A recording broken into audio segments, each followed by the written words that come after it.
Baga nagaadhaan gara Uffee Tiyuubii dhuftanii. Uffee Tiyuubii subscribe, share, like gochuu hin dagatinaa. Har'a qubee nuti waliin barannu qubee lamaadha.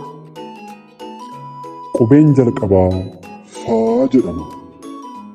Meena waliin faa jedha. Qubeen faa Fardadha. Qubeen faa fardadha.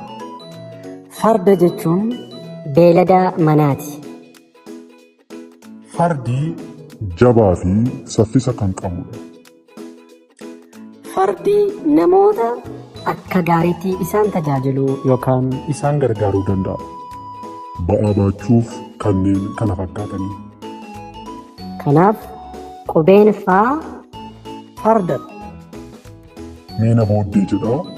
Qubeen faa farda bakka bu'a. Qubeen keenya inni lammataa gaa jedhama. Gaa jechuun gaala.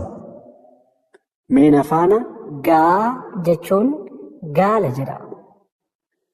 Gaalli beelada manaa ta'ee Kan gammoojjiitti argamudha. Gaalli yeroo dheeraaf bishaan malee jiraachuu danda'a. Gaalli yeroo wal quunnamtii saalaa godhu dhokatee godha.